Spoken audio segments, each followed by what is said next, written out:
memerintahkan kepada Komisi Pemilihan Umum Provinsi Jawa Timur untuk melaksanakan: 1. Pemungutan suara ulang pemilihan umum kepala daerah dan wakil kepala daerah Provinsi Jawa Timur putaran 2 di Kabupaten Bangkalan dan Kabupaten Sampang dalam waktu paling lambat 60 hari sejak putusan ini diucapkan. 2. Memerintahkan penghitungan suara ulang pemilihan umum kepala daerah dan wakil kepala daerah Provinsi Jawa Timur putaran 2 di Kabupaten Pamekasan dengan menghitung kembali secara berjenjang surat suara yang sudah dicoblos dalam waktu paling lambat 30 hari sejak putusan ini diucapkan. Menolak permohonan pemohon untuk selebihnya. Beri kesempatan oleh Ketua Majelis Hakim adalah soal kejujuran dan keadilan. Ibu. Saya merasa secara moral, secara politik, dan secara sosial Kaji menang. Ibu. Konstitusi melakukan keputusan yang tidak biasanya sebagaimana diatur di dalam MK 15 tahun 2008, tapi melakukan terobosan keputusan terhadap sengketa pilkada. Video yang baru saja Anda saksikan adalah peristiwa 15 tahun lalu saat Profesor Dr. Muhammad Mahfud MD yang saat itu sebagai Ketua Mahkamah Konstitusi Republik Indonesia sedang membacakan putusan mahkamah yang merupakan putusan yang tidak biasa. Kenapa tidak biasa? Karena putusan itu dihasilkan oleh Mahkamah Konstitusi dengan cara mengabaikan undang-undang, tapi dengan tujuan untuk mencapai keadilan substantif dan kepastian hukum yang memberikan kebermanfaatan bagi masyarakat luas. Putusan, terobosan, dan monumental, sebagaimana yang tadi ditampilkan dalam video, ini dikenal dengan istilah landmark decision. Putusan seperti ini tidak hanya dibutuhkan oleh mereka yang berselisih atau yang mengajukan permohonan perkara saja, tapi juga berdampak penting bagi masyarakat luas dan mengikat secara umum. Nah, yang tadi dibacakan oleh Prof. Mahfud dalam video adalah putusan MK yang memerintahkan pemilihan ulang di 2 kabupaten di Jawa Timur pada Pilkada tahun 2009, yang putusan sejenisnya belum pernah dihasilkan oleh Mahkamah Konstitusi. Pada putusan ini, pertama kali kita kenal istilah terstruktur, sistematis, dan masif atau TSM yang terus menjadi panduan hakim konstitusi hingga saat ini. Saya, Abdan Syakura, akan memandu podcast ini yang kita beri judul Ketok Palu Mahfud. Ketok Palu Mahfud akan tampil setiap pekan membahas berbagai landmark decision atau putusan-putusan monumental yang dihasilkan oleh Mahkamah Konstitusi di era kepemimpinan Profesor Dr. Mahfud MD. Menarik bukan? Saya akan berbincang dengan senior saya hari ini tidak sendiri. Ada juga dosen saya yang akan menjelaskan kepada kita tentang bagaimana putusan terobosan dan putusan monumental ini di era Prof. Mahfud. Bagaimana dampaknya bagi dunia pendidikan, bagi dunia peradilan tentunya, dan bagaimana dampaknya bagi masyarakat luas. Beliau adalah Bang Dr. Suparman Marzuki. Selamat datang Bang Suparman. Makasih. Gimana kabarnya Bang? Alhamdulillah sehat. Alhamdulillah. Nampaknya kalau melihat video tadi seperti flashback ya, melihat bagaimana Prof. Mahfud memutuskan putusan yang tidak biasa. Bang Parman ini juga merupakan mantan Ketua Komisi Yudisial Republik Indonesia yang punya tugas mengawasi bagaimana perilaku hakim ya Bang ya. Nah, karena ini episode perdana, tentunya kita kehadiran juga tamu istimewa. Yang tidak lain dan tidak bukan adalah tokoh yang menghasilkan putusan-putusan monumental itu, yaitu Profesor Dr. Muhammad Mahfud MD. Selamat datang Prof. Makasih Abdan. Gimana kabarnya? Baik, alhamdulillah. Masih ingat video tadi?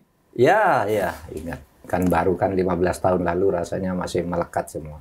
Apa namanya? Memang cukup kalau mau dikatakan bangga gitu ya, karena kami para hakim itu bisa membuat terobosan-terobosan yang menembus dinding-dinding konservatif. Oke. Karena pada waktu itu kan teori tentang Mahkamah Konstitusi itu kan masih lebih berpegang pada teorinya Hans Kelsen di Austria yang mengatakan hakim MK itu tugasnya hanya membatalkan, tidak boleh menafsirkan lain. artinya Hakim MK hanya bicara sesuatu hal yang sifatnya positifis. Iya, jadi yang positifis itu dinegatifkan kalau salah gitu, sehingga disebut negative legislature. Putusan MK tentang pembatalan itu lalu dianggap sebagai undang-undang dalam arti negatif, dalam arti bukan ditetapkan tapi membatalkan, sehingga kedudukannya sama dengan undang-undang. Nah, pada waktu itu dikatakan ya MK itu tugasnya hanya menafsirkan bunyi undang-undang apa sesuai dengan undang-undang dasar atau tidak. Kalau tidak ya batalkan, kalau sesuai ya dinyatakan permohonan ditolak. Oke, Prof.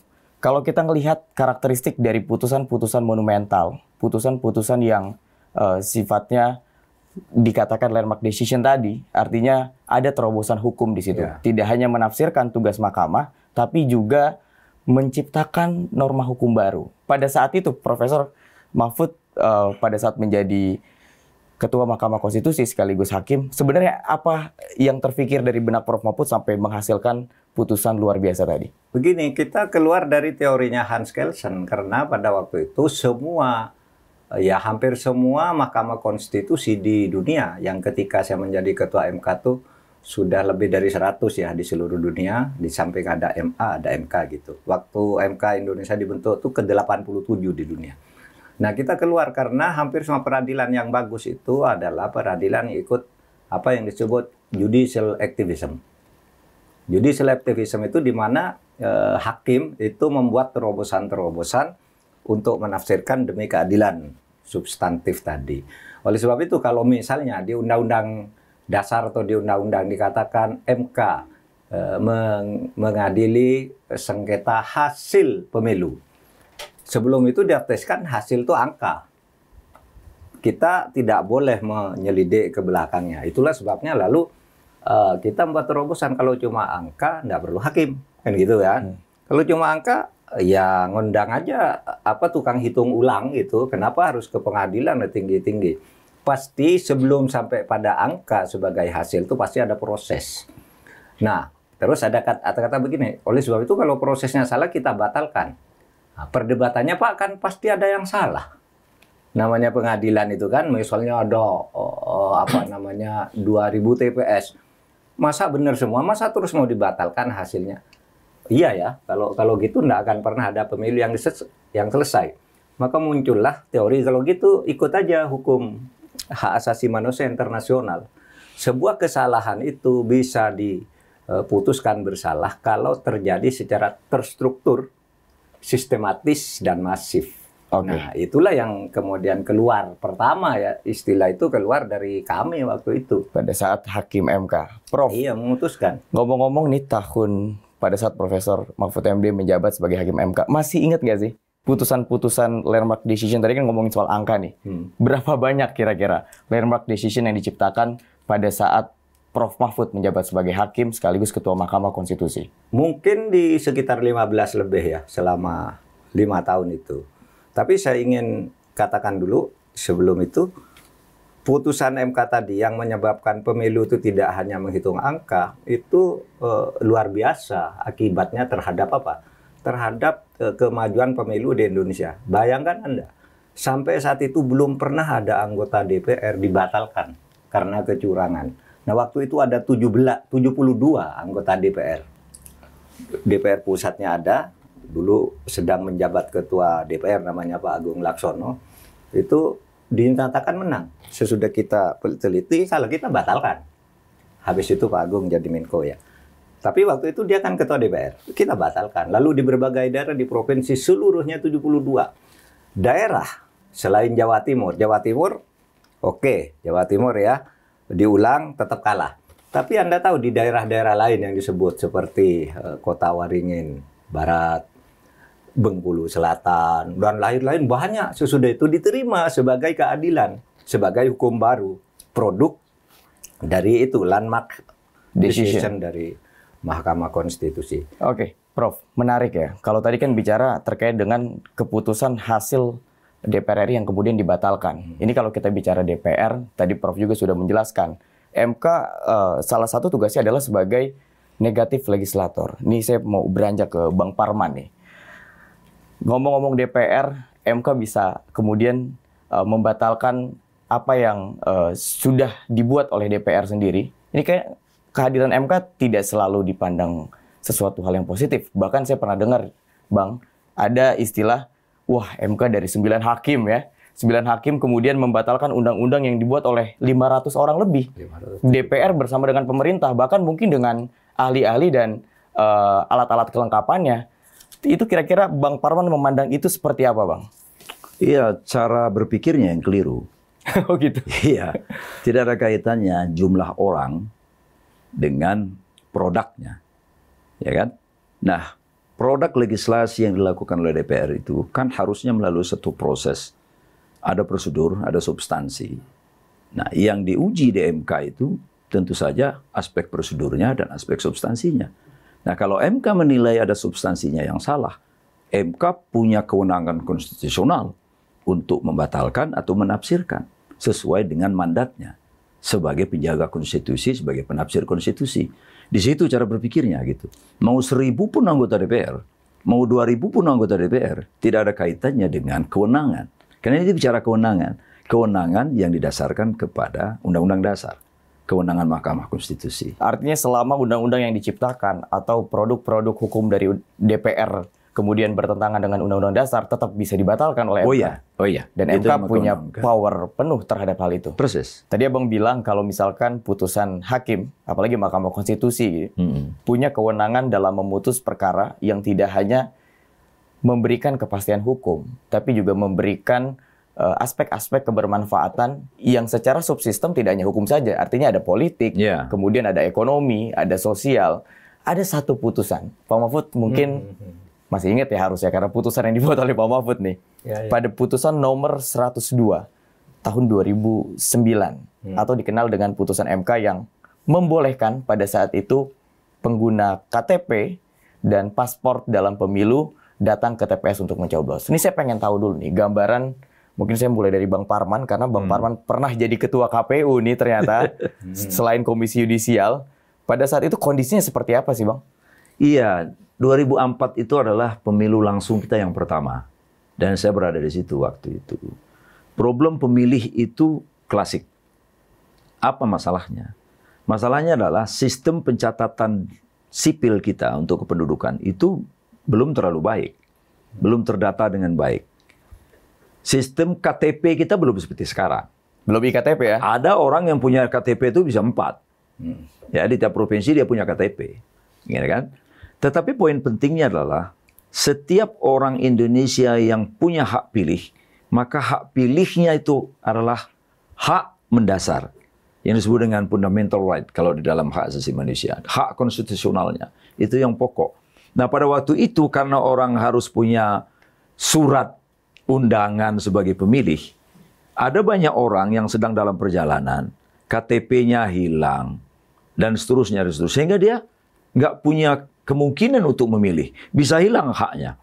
Waktu itu orang bilang kan, oh ini kan cuma 100 orang. Loh, jangankan 100. Satu saja orang kehilangan hak pilih, itu inkonstitusional satu pemilu. Karena itu tidak boleh satu orang pun tidak bisa memilih hanya karena problem administratif. Ya, karena itu putusan MK itu terobosan penting sekali untuk menjamin hak asasi orang, hak konstitusional orang untuk memilih. Jadi jangan sampai kendala administratif ya mengabaikan ataukah menutup hak orang untuk menentukan hak pilih. Sebab pemilih itu adalah bagian dari implementasi kedaulatan rakyat. Jadi itu luar biasa itu putusan itu menurut saya. Artinya poin penting di sini adalah sesuatu hal yang administratif jangan sampai mengabaikan sesuatu hal yang sifatnya substansial gitu ya. Iya. Itu sebetulnya makna penting dari putusan Mahkamah Konstitusi yang diketuk oleh Pak Mahfud waktu itu. Dan itu diapresiasi publik luar biasa. Itu. Pak Mahfud sebagai pelaku sejarah nih, Pak. Pada saat itu kan putusan Mahkamah Konstitusi lembar halaman yang hampir sama berdirinya konstitusi sampai dengan sekarang. Hanya 21 halaman. Saya kira itu menjadi satu-satunya putusan yang jumlah halamannya sedikit, mulai dari pertimbangan hakim sampai dengan putusan, dan menariknya diputuskan secara cepat. Kurang dari 24 jam. Putusan 102 tahun 2009 itu diputus. Ini kondisi pada saat itu bagaimana, Pak? Yang lebih penting adalah bagaimana pada saat itu Bapak sebagai Ketua Mahkamah Konstitusi kemudian mengkonsolidasikan kepada 9 hakim yang lain, 8 hakim yang lain. Artinya kan absolut. Menarik nih. Ya, ini menjelang pemilihan itu terjadi situasi yang sangat gawat ya. Karena begini, ada gugatan dari kontestan, yaitu yang waktu itu calonnya Pak Yusuf Kalla dengan Pak Wiranto, yang satu Bu Mega dengan Pak Prabowo. Ya. Nah, di situ banyak orang tidak, dulu tuh kalau mau pemilu itu kan ada DPS ya, daftar pemilih sementara. Nah, ini daftar pemilih sementara ini semua yang berhak milih diumumkan. Yang merasa belum tercantum sampai waktu tertentu supaya mendaftar. Titik. Sesudah ini selesai, ada DPT, daftar pemilih tetap. Nah, ternyata sesudah daftar pemilih tetap ini diumumkan, banyak yang protes. Saya kok belum masuk? Saya kok belum masuk? Nah, KPU kan, saya kan sudah memberi waktu. Tanggal sekian kalau tidak masuk, protes. Beritahu, kok sekarang sesudah ditetapkan DPT, protes, gejolak mulai muncul. Gejolak di situ, dan kira-kira yang protes itu mengaku saya pemilih PDIP, saya pemilih Pak Yusuf Kalla gitu, dan macam-macam, sehingga itu tegang sampai ada ancaman jika tidak diperbaiki sebelum pemilihan, sebelum pencoblosan, maka kami akan tidak ikut pemilu. Ini dinyatakan oleh Pak Yusuf Kalla dan Pak Prabowo di kantor PP Muhammadiyah tengah malam. Tengah malam, saya sedang di Jogja. Kantor PP Muhammadiyah rame, itu minta pembatalan pemilu. Betapa hancur negara ini. Pemilu sudah kurang 4 hari, ya kan? Pemilu sudah kurang 4 hari, lalu ada yang mengundurkan diri. Belum ada aturannya kalau ada kontestan mengundurkan diri, apa langsung menang yang tidak ikut, belum ada. Wah, itu bisa terjadi perang saudara. Itu tengah malam, saya di Jogja. Malam itu saya juga telepon panitra, itu kemarin kan ada perkaranya yang diajukan oleh Refli Harun. Agar soal KTP itu sekarang dibuka saja kepada siapapun yang punya KTP belum tercantum, datang aja ke kantor itu. Nah, itu sebabnya malam besok diundang hakim jam 9, ya. Rapat jam 9 gitu, lalu segera hubungi pagi ini juga pemohonnya, Refli Harun dengan siapa tuh lupa saya. Datang, sampaikan alasannya. Tidak usah pakai saksi, tidak pakai apa, jam 3, jam 4 kita putuskan, jedet. Siapa saja yang namanya belum ada di situ datang ke TPS sesudah jam 12 membawa KTP atau kartu keluarga atau paspor kalau di luar negeri. Nah, itu kan. Lalu semuanya jadi tenang di situ. Itulah yang oleh Pak Sacipto Raharjo dipuji dalam sebuah tulisan khusus tuh, tribute untuk Mahkamah Konstitusi, ditulis di Harian Kompas. Inilah hakim-hakim yang punya jiwa pengabdian, punya jiwa keadilan, macam-macam lah. Itu ditulis di Kompas sebagai inilah contoh hakim. Kita boleh berbangga sekarang meskipun di Indonesia katanya hukumnya rusak, tapi kita punya pahlawan-pahlawan keadilan yang mencintai Republik. Itu karena kita membuat putusan itu. Habis itu pemilu berjalan lancar dan tidak. Kalau Anda coba, kalau Anda bayangkan hari ini kami pasangan Wiranto sama Yusuf Kalla sama Wiranto, atau Megawati sama Prabowo Subianto kemudian mundur, menyatakan menarik diri dari pencalonan, hancur kan?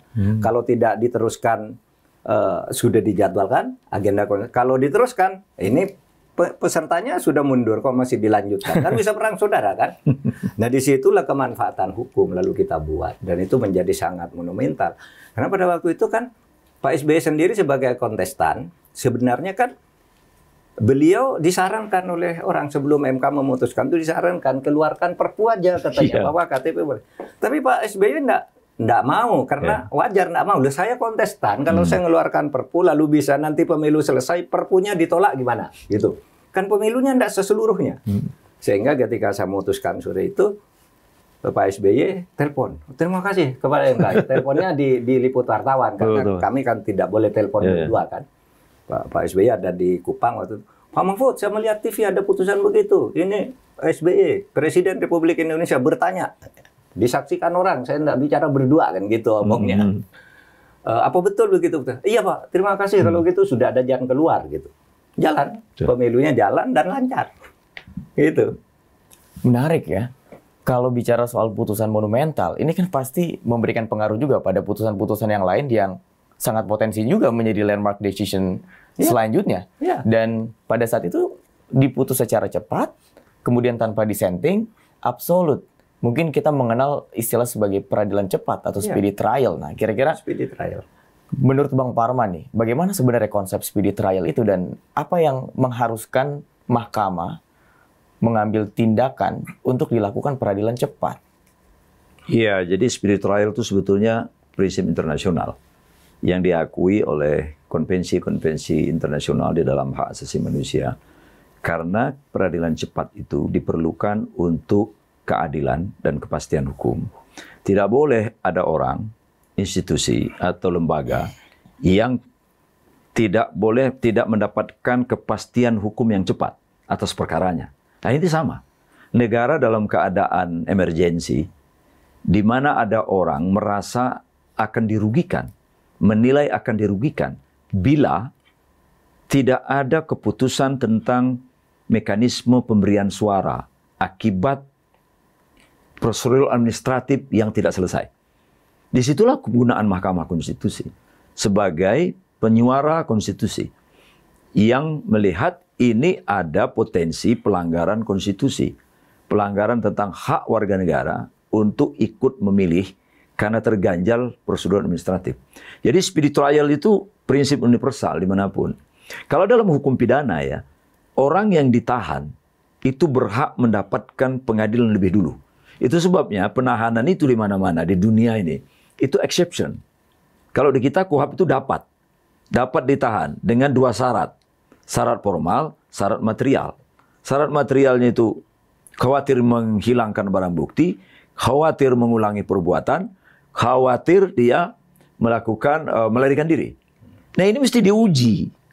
Cuma sayangnya di pengadilan pidana kita ini nggak pernah diuji syarat materialnya. Karena itu menahan orang itu nggak boleh sebetulnya. Karena konsekuensinya dia mesti diadili cepat. Jadi speedy trial itu semangat universal yang harus dijalankan oleh pengadilan. Saya mau kasih contoh ya. Italia dan Prancis itu satu perkara selesai dalam waktu 16 bulan. Mereka itu problem yang sangat serius di dua negara itu. Yang belum ada pemecahannya hingga hari ini. Karena itu pengadilan di sana itu Pak Mahfud, ada orang yang namanya disebut hakim ad hoc yang dipanggil untuk mengadili perkara tertentu. Habis itu dia aktivitas sebagai pengacara, sebagai dosen. Kita kan nggak mengenal itu. Tapi Indonesia masih mending. Pengadilan di tingkat Mahkamah Agung itu rata-rata 6 bulan. Jadi ketika kita sampaikan kepada Ketua Mahkamah Agung Italia dan Prancis, mereka heran, loh lebih cepat dari kami. Iya.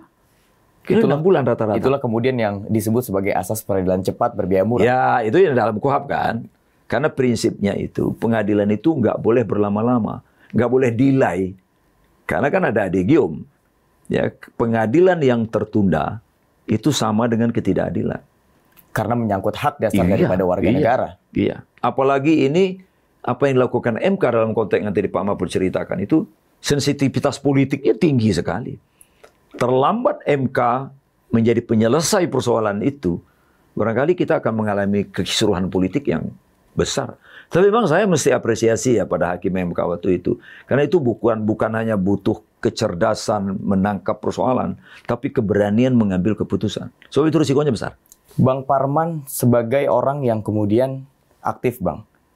Tidak hanya di Komisi Yudisial, tapi di kampus juga. Kemudian aktivitas di pegiat aktivis hak asasi manusia. Pada saat itu, pada saat Prof. Mahfud menjadi Ketua Mahkamah Konstitusi, dengan hasil keputusan-keputusan yang dianggap sebagai landmark decision tadi, kira-kira gelombang dari suara akademisi, kemudian aktivis-aktivis masyarakat sipil itu seperti apa, Bang? Itu yang kita sayangkan. Jadi respon akademisi masyarakat sipil itu tipis saja. Hanya memberikan reaksi spontan pada orang-orang tertentu, tapi tidak merupakan bagian dari komitmen akademik, komitmen masyarakat sipil untuk melanjutkannya sebagai suatu gerakan yang menguatkan putusan itu. Tapi bisa dimengerti, karena perkembangan hukum di negara-negara dengan sistem hukum seperti kita ini, memang tidak di tangan keputusan hakim, tapi oleh para akademisi. Itu perkembangan hukum di negara-negara dengan sistem civil law. Beda di negara-negara common law. Negara-negara common law itu teori hukumnya, konsep hukumnya, doktrin-doktrin hukumnya itu berkembang melalui putusan-putusan hakim yang dikenal dengan presiden. Nah, kita nggak punya kewajiban hakim kita, terutama hakim-hakim di bawah kekuasaan Mahkamah Agung, untuk menjadikan itu sebagai keputusan yang mesti di-refer gitu ya, mesti dijadikan contoh gitu. Nah, ini putusan MK. Putusan MK ini punya nilai jauh lebih besar sebetulnya, karena MK tidak mengadili orang. MK itu mengadili undang-undang yang menyentuh kepentingan umum. Harusnya dia menjadi modal besar data bagi perkembangan hukum ketatanegaraan. Tapi sampai hari ini saya menilai putusan-putusan penting Mahkamah Konstitusi di era Prof. Mahfud, bahkan mungkin ada di era sebelumnya dan di era setelahnya, tidak memicu untuk dijadikan sebagai basis bagi perkembangan ilmu hukum tata negara. Dia hanya berhenti sebagai bahan diskusi. Ini menarik, Bang. Tadi Abang bilang kalau MK ini mengadili sesuatu hal yang sifatnya kepentingan umum. Ya. Artinya walaupun misalnya saya yang berselisih sebagai orang yang berkepentingan dalam mengajukan permohonan materi uji undang-undang. Berarti hasil keputusan ini tidak hanya berlaku untuk saya, tapi mengikat yang lain. Iya dong. Jadi ini yang sering kali kurang dipahami oleh para hakim terutama ya. Saya nggak tahu kalau hakim Mahkamah Konstitusi mungkin berbeda. Putusan hakim itu bukan sekedar berimplikasi pada kasus yang diajukan, tapi punya implikasi luas. Kepentingan kemanusiaan, kepentingan sosial, kepentingan ekonomi, kepentingan hukum itu sendiri. Nah, harusnya karena itulah maka hakim itu harus punya imajinasi yang luas. Harus punya perspektif yang kaya kalau untuk menjadi hakim itu. Dan itu ada di Mahkamah Konstitusi sebetulnya. Karena hakim-hakim MK itu bukan hakim karir, ya, yang hari per hari, waktu ke waktu mengadili kasus itu dengan logika silogisme. Ini beda dari hakim Mahkamah Agung. Itu mereka berpikirnya silogisme. Premis mayor, premis minor, konklusi. Kalau hakim MK itu berbeda. Oleh karena itu, saya bisa memahami kalau putusan-putusan penting monumental hakim-hakim Mahkamah Konstitusi itu bernilai jauh lebih strategis bagi perkembangan hukum, perkembangan sosial. Yang kasus-kasus yang disebut tadi salah satunya misalnya membatalkan pemilihan di sejumlah daerah. Ya, itu MK sebetulnya keluar dari kerangka ketentuan yang sebelumnya hanya mengadili angka-angka. Saya sependapat betul itu. Saya surprise sekali dengan putusan itu waktu itu. Karena saya bilang ini untuk yang pertama kali. Di mana Mahkamah Konstitusi bukan bicara hasil, tapi bicara prosedur. Ya, kalau hasil pemilu dari satu prosedur yang unfair, MK punya kewajiban untuk meluruskan, untuk dilakukan satu pemilu ulang sesuai dengan prinsip satu proses pemilu yang fair, sebagaimana amanat konstitusi. Adil, langsung, umum, bebas, rahasia. Dan ini patokan dasarnya gitu loh. Jadi hasil itu harus dengan prosedur yang benar. Nah, MK ingin meluruskan itu. Menarik. Saya mau beranjak lagi ke Prof. Mahfud nih, Prof. Ya. Karena tadi kita mengawali video tentang penyelesaian perselisihan hasil pemilu. Itu kan gejolak perselisihan tidak hanya 1-2 perkara gitu. Sedangkan tadi kata Bang Parman, Hakim MK dituntut untuk memiliki pengetahuan yang luas dan kemudian dihadapkan dengan satu perkara yang tidak sedikit. Nah, itu bagaimana, Prof, menjaga kualitas dari putusan itu? Sedangkan pada saat setelah pemilu selesai, ada kemudian PHPU tadi, penyelesaian hasil pemilihan umum. Itu bagaimana pada saat itu kondisinya? MK memastikan bahwa putusan yang dibuat, yang kemudian ada juga yang disebut sebagai landmark decision tadi, memiliki satu kualitas putusan yang menyentuh pada aspek keadilan substantif. Ya kita itu tadi, keluar dari kerangkeng-kerangkeng formalisme. Sehingga kita melakukan apa yang di dalam ilmu hukum itu disebut judicial activism. Jadi hakim aktif untuk menggali keadilan di luar apa yang tertulis secara resmi. Karena tertulis secara resmi itu satu mungkin muncul karena kolusi, political trade-off. Itu sering banyak putusan seperti itu. Lalu yang kedua, zamannya udah berubah. Dan oleh sebab itu, selain TSM di dalam putusan MK tadi yang dikenal pertama kali itu kan TSM MK yang mengeluarkan ke publik. Di dalam buku ada, tetapi bukan putusan hakim, dan belum menjadi bagian dari hukum Indonesia waktu itu, baru MK buat. Lalu ada istilah OPL juga, Open Legal Policy. Open Legal Policy itu isi undang-undang yang tidak boleh dibatalkan oleh MK meskipun orang tidak suka, meskipun MK tidak suka. Karena itu wewenang legislatif, bukan wewenang hakim. Misalnya tentang umur. Syarat umur untuk menjadi sesuatu, umurnya sekian, itu tidak boleh dibatalkan oleh MK. Karena itu open legal policy. Jumlah kursi anggota DPR adalah 575. Apa alasannya? Tidak perlu MK bertanya. Itu putusan DPR gitu. Itu yang disebut open legal policy. Oleh sebab itu ada namanya terstruktur, sistematif, masif. Lalu ada open legal policy di mana kita tidak boleh masuk. Sesuatu yang kata publik tidak bagus, tetapi tidak melanggar konstitusi, itu MK tidak boleh membatalkan. Ya seperti itu. Kenapa kok jumlah anggota DPD kok cuma 4 setiap provinsi? Kita kan tidak boleh bertanya alasannya. Itulah ketentuan undang-undang dasar, kan gitu kan? Itulah ketentuan undang-undang, itu open legal policy aja. Gitu. Jadi menyangkut umur, menyangkut angka ya, menyangkut periode dan sebagainya, pada waktu itu kita katakan ini open legal policy. Open legal policy itu juga, itu muncul pertama kali dari MK. Ketika ada, kalau tidak salah Fajrul Rahman minta agar ada calon presiden independen. Nah, di Undang-Undang Dasar disebutkan harus partai. Cuma berapa jumlah thresholdnya, itu bukan MK yang menentukan. Yang menentukan sana, itu open legal policy, mau 5%, mau 7%, mau 20% gitu, urusan sana gitu. Oleh sebab itu berkali-kali soal threshold itu diajukan ke MK, ditolak terus, sudah lebih dari 15 kali saya kira ya. Karena itu memang open legal policy. Dan menjadi permohonan paling populer bahkan. Iya, tapi apakah itu bisa diubah atau bisa? Bisa diubah, tapi yang ngubah presiden sama DPR. itu yang disebut open legal policy. Yang tidak adil itulah yang kemudian kita buat gitu untuk diubah. Pokoknya sesuatu yang tidak bertentangan undang-undang dasar meskipun tidak disukai oleh politisi tidak boleh dibatalkan. Kan gitu. Nah, sekarang ini ada tudingan juga MK kok masuk ke hal-hal yang sebenarnya open legal policy. Nah, itu perkembangan lain, itu soal tafsir, saya kira soal tafsir yang lebih fair untuk dikatakan. Menarik ya, kalau bahas putusan MK yang kemudian memberikan manfaat untuk hak dasar warga negara atau hak asasi manusia. Ini mungkin saya mau mengingatkan nih. Ada satu video yang akan kita tampilkan. Siapa tahu barangkali Pak Mahfud masih ingat di video ini. Pak Mahfud, silahkan komentarnya kenapa Anda bisa membuat keputusan itu melihat kasus dari Mbak Mechicha dan keluarganya. Ya, hukum perkawinan yang ada itu tidak adil. Karena dia menyatakan begini, anak yang lahir di luar nikah atau yang lahir di luar prosedur administrasi yang sah, itu dinyatakan hanya mempunyai hubungan keperdataan dengan ibunya, tidak dengan bapaknya. Nah, menurut MK itu tidak adil karena anak itu harus di bawah tanggung jawab berdua.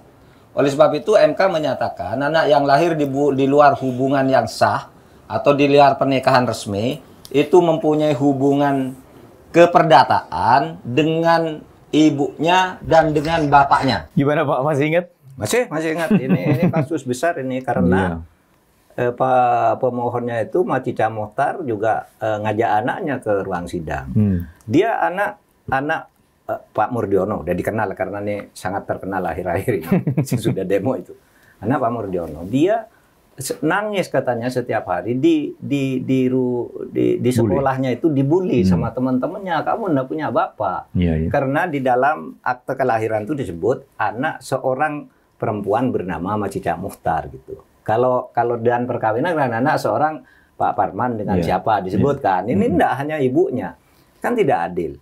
Lalu kita katakan ini tidak adil, apalagi ini secara hukum agama sah kan waktu itu. Hanya tidak dicatatkan. Dia hukum saksinya banyak, gitu kan? Saksinya banyak, kemudian yang mengawinkan masih ada, orangnya masih ada, dan keduanya mengakui bahwa sudah melakukan kawin siri istilahnya, kawin tapi tidak diumumkan. Oleh sebab itu tidak dicatatkan. Lalu kita membuat putusan itu mempunyai hubungan hukum. Yang bikin heboh waktu itu dituding MK itu mengubah hukum agama. Berarti MK itu mengesahkan perzinahan. Gitu artinya kan? Setiap putusan monumental itu tidak selalu direspon positif. Iya, saya katakan MK tidak mengatakan mempunyai hubungan nasab. Hubungan nasab itu agama yang menyatakan orang punya hubungan nasab itu lalu bisa menuntut warisan, harus menjadi wali dari pernikahan anaknya. Ini enggak. Kita katakan ini hubungan keperdataan. Hubungan keperdataan itu apa sih? Orang punya hubungan, sebuah hubungan yang menimbulkan hak dan kewajiban. Kalau dulu bapaknya berjanji mau ngawin nih, lalu hamil punya anak, lalu ternyata ditinggal, itu bisa dituntut loh, secara keperdataan. Iya kan? Kamu dulu bilang gitu. Tidak usah minta nasab. Tidak usah menjadi nasab. Tapi ternyata Pak Warman, Mahkamah Agung memutuskannya lebih maju lagi. Nasab jadinya. Kalau sudah sah, menurut agama, meskipun tidak dicatatkan, menurut surat edaran Mahkamah Agung, hubungan nasab. Punya hubungan nasab, punya hak waris, hak wali, dan sebagainya. Itu Mahkamah Agung yang saya baca. Karena saya baca, lebih maju malahan. Dia masuk ke nasab gitu. Tetapi harus ada pembuktian. Pembuktiannya yang penting. Satu, ada saksi. Ya kan? Kalau hukum misalnya, kayak Pak Murdiono saksinya kan banyak, kiainya ada. Ini ada saksi, tidak bisa dibantah gitu bahwa memang kawin dengan Mahijah Mukhtar dan orangnya masih hidup semua waktu itu saksi-saksinya. Lalu yang kedua, bisa dibuktikan secara ilmiah. Waktu itu kita sudah bicara DNA. Kalau tidak ada yang menyaksikan bahwa itu memang anaknya, tes DNA. Waktu itu DNA kan masih mahal. Orang berdebat biayanya berapa itu kan, sekarang DNA murah banget. Iya. Waktu itu kita sudah bicara kalau ilmu pengetahuan bisa membuktikan bahwa ini punya hubungan darah, maka dia punya hubungan keperdataan. Putusan MK ini sangat futuristik berarti ya? Iya, pada waktu itu. Nah sekarang ternyata DNA hal biasa. Anda mau DNA sekarang saya bisa. Kalau waktu itu DNA itu gimana? Harus ke Amerika, dikirim 2 bulan. Tapi itu sudah katakan. Kalau DNA membuktikan dia anaknya, meskipun tidak ada saksinya. Artinya punya hubungan keperdataan. Bisa gugat dia, minta beasiswa, minta disekolahkan, tapi tidak bisa jadi wali, tidak bisa minta hak waris berdasar faraid kan gitu. Itu aja yang kita katakan. Ini menarik nih, karena bicara tidak hanya masalah nasib berdasarkan hukum, tapi bicara juga nasab dan juga mencakup masalah hak-hak yang lain, bahkan hak-hak dasar. Ini Bang Parman, ketika melihat video tadi, ini kan kaitannya dengan putusan Mahkamah Konstitusi nomor 46 pada tahun 2010, di mana putusan ini membuat anak di luar pernikahan yang sah menurut negara tetap dapat diakui. Jadi artinya masih ada hubungan nasab dan nasib dengan ayahnya. Nah itu sebenarnya kan yang mengajukan permohonan Mahijah Mukhtar. Tapi bagaimana pandangan Bang Parman kemudian melihat itu secara luas, keberlakuannya kemudian menjamin hak-hak dasar perempuan, karena sangat dimungkinkan tidak hanya Mahijah Mukhtar, tapi ada macica-macica yang lain.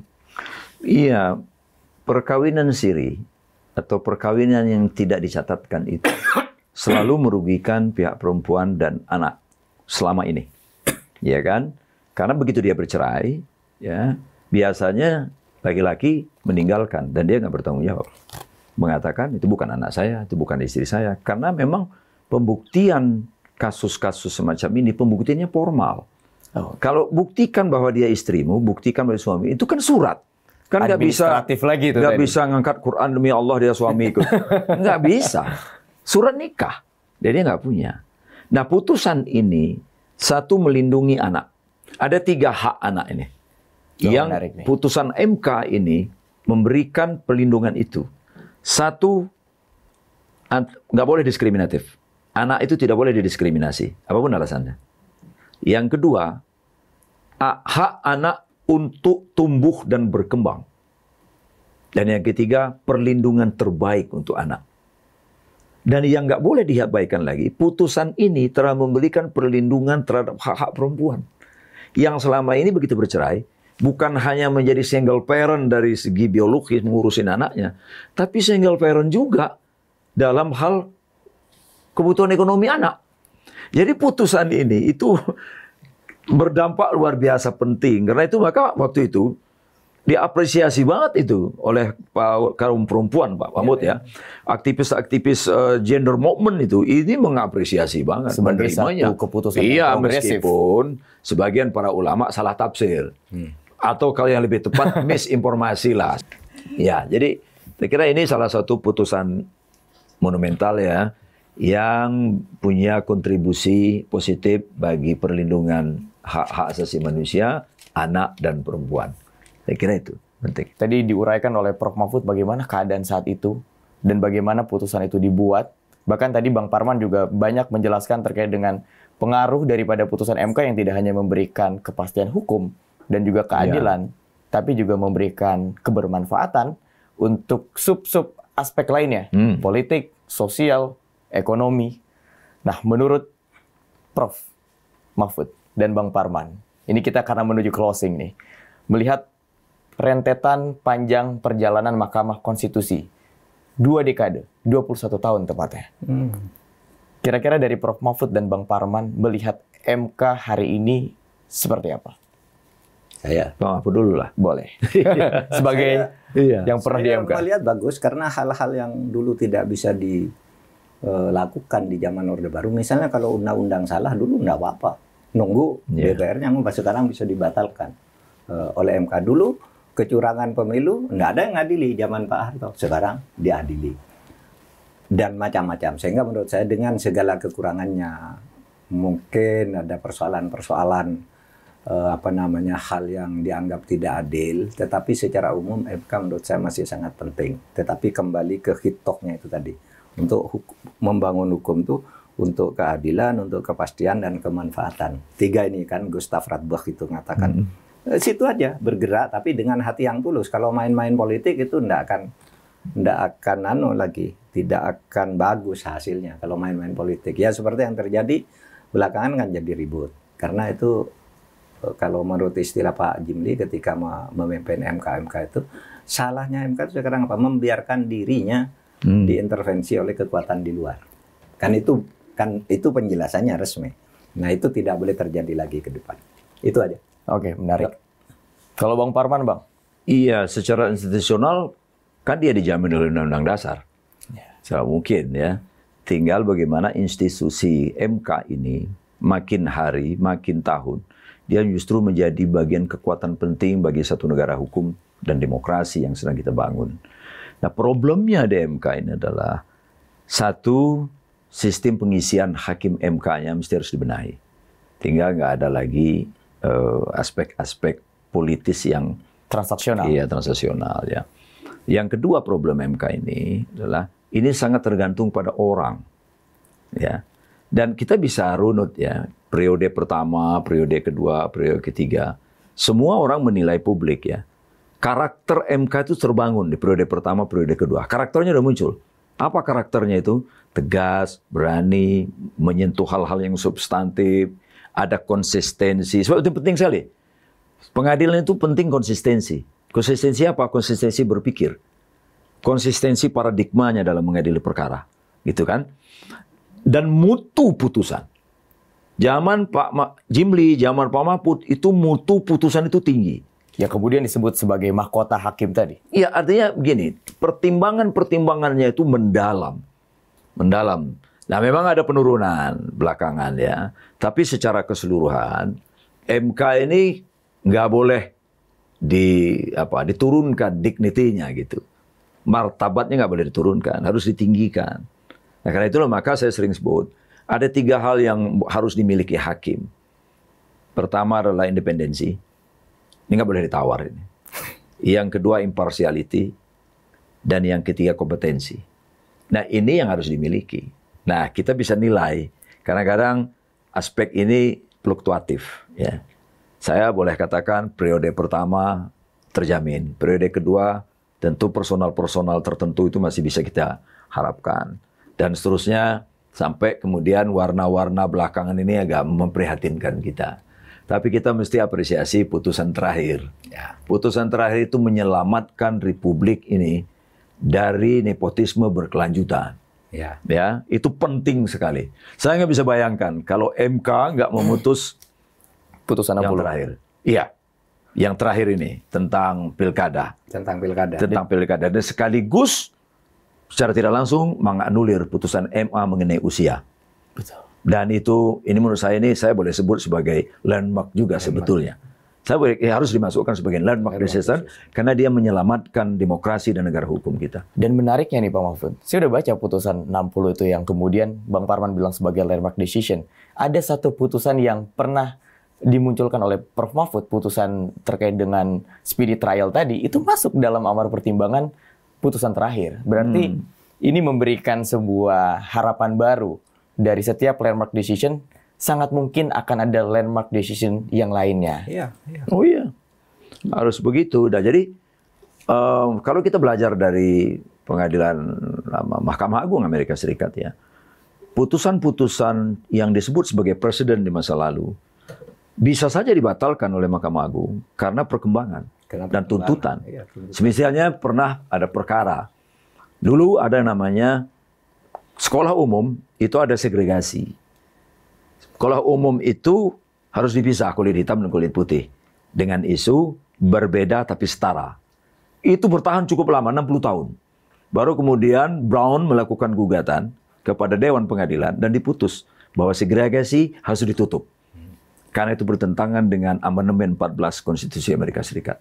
Saya kira jadi MK pun mungkin saja di masa yang akan datang karena tuntutan perkembangan demi keadilan, demi kebenaran, demi kemanusiaan gitu. Tetapi konsistensinya mesti dijaga itu. Baik, Bang, Prof, terima kasih banyak. Ini sebuah pembahasan yang luar biasa. Kita jadi mengenal bagaimana MK melahirkan putusan-putusan monumental yang juga progresif. Terima kasih, Prof. Terima kasih, Bang Parman. Demikian diskusi kita. Kita akan bertemu kembali ke episode berikutnya, tentunya tetap membahas seputar putusan-putusan luar biasa yang pernah dihasilkan oleh Mahkamah Konstitusi. Sampaikan saran dan masukan ke kolom komentar untuk kita bahas di episode mendatang. Tetap berikan yang terbaik untuk kemajuan, keadilan, dan hukum Indonesia. Sampai jumpa.